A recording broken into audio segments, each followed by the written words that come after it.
thank you so much, Sonic Youth, for coming and coming on our show. It's a great honour. Thurston, Lee and Kim, give them another round of applause.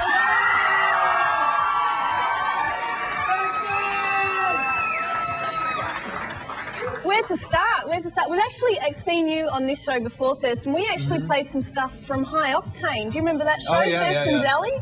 We loved that. Is that show still going? That was a pretty good show. They, it was done by Sofia Coppola and her friend... Francis Ford Coppola's... Zoe Cassavetes. Zoe Cassavetes, yeah. Francis Ford's daughter.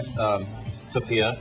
And she has a friend, Zoe Cassavetes, who's the daughter of John Cassavetes, the film director. And they just sort of did the show. They did, I think, 4 or 5 different shows, and they showed on this network in America called Comedy Network. We played some of it. We loved it. Thurston's Alley. They asked me to do that. That alley is right next to our apartment, and it's like this really sort of fetid, kind of smelly alleyway. And so we would sit there and we would interview people. But everybody shoots stuff there. Like every day there's a video shoot or a photo shoot or a film. Actually, a lot of rap videos that you probably see on TV are shot in that alleyway. God, the famous alley. The Sonic Youth apartment alley. That'd be very fun. I guess we should backtrack a little bit before we talk about the brand new album. You got together back in New York all the way back in '81. Can you tell us, you're part of the No Wave movement. Can you tell us a bit about what musical environment was going on around you when you got together back in '81? Yeah, when we lived in New York, I mean, when we first started, we started around 80, 81.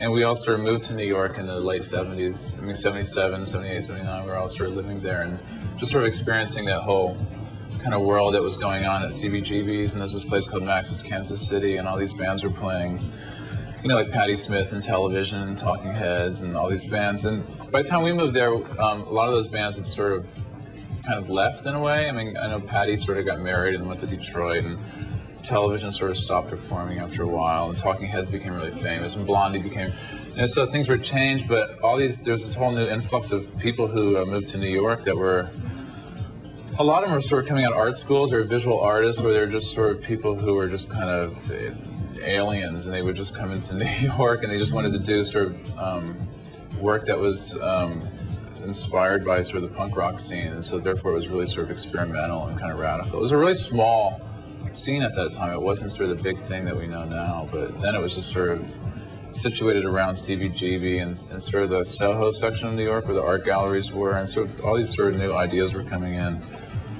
The No Wave scene was a lot of young people like Lydia Lunch and James Chance, et cetera, et You were cetera. part of that too, weren't you, Kim?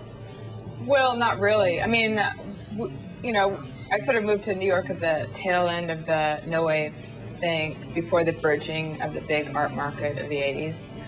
And at that time, a lot of the artists who got really big in the 80s were involved in music, and there was a lot of cross mixing, you know, art and music and stuff, and music at art spaces and stuff like that.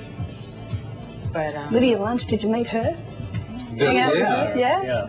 They sort of came in at the tail end of that whole scene, so we were privy to watch the No Wave stuff happening and become friends with a lot of those people, but we were part of sort of like the next sort of generation of a lot of young people that were in New York trying to form bands out of that stuff. Swans, Live Skull, Rat R.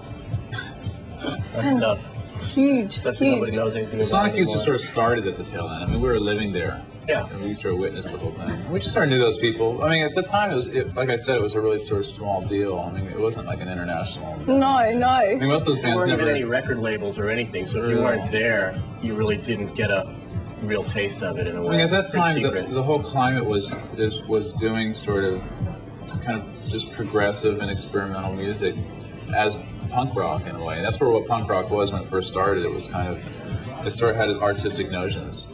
And so in a way, things sort of got changed in the 80s a lot. I think it sort of became more sort of, you know, it sort of went against the idea of actually doing stuff that was sort of had any relation to the art world in a way. It was kind of funny. It's just sort of now that it's coming back around again, where it's like, yeah, it's actually really cool to do experimental music in a way. So we feel really good about that. Well, the thing about Sonic Youth is you've managed to keep progressive and remain experimental. You've been signed to a major record label for the last 8 to 10 years, but you've always managed to keep your artistic freedom and your creative control and always be leaders, and people have followed you and hailed you. I mean, how have you managed that over all those years, over, what is it, 18 years now? We just do it. I mean, you know, we've never really had any sort of ambitions to, like, do anything else. Yeah, I mean... Yeah, you don't let anyone tell you. We never thought about doing anything beyond a certain point, which is, you know, just being able to do what we do as a full-time job and not have to work day jobs to, you know, to support it. And so that's basically it all. Anything after that was kind of lucky, you know. Just try and keep focused on the music and not let the business or trends or whatever's happening sort of get in the way. Which I imagine for a lot of bands must be very hard, you know, who are signed to major labels. A lot of bands, you know, that have to conform. Yeah, we're in a pretty lucky situation because by the time we were signed, we already were pretty well established. So the label kind of realizes if they tried to do anything but let us be, they'd sort of screw up a good thing in a way. But you know, there's room for everybody. Yes, yeah. everyone can be everywhere. Thank you for playing Sunday, the first single from this album, your 14th, 1,000 Leaves.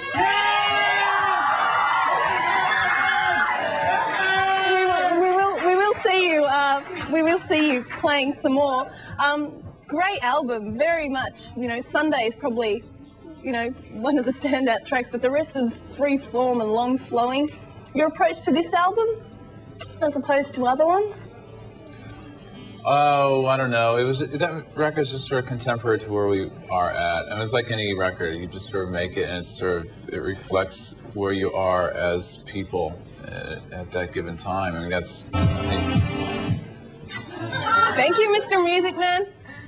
We have our own studio now that we made this record in, and so we were a lot more comfortable playing. We were a lot freer to sort of stretch out and not worry about anything, just kind of play for ourselves and sort of make the music we wanted to on this record. And I heard your daughter Coco had a very big part in this record too. She switched on light switches for you. Yeah, That's very important. She was doing a light show while we played. We always need a light show when we play in a way, so at this point in time. That's great. We'll hear another track from your album very soon to close the show, but could you please thank Sonic Youth?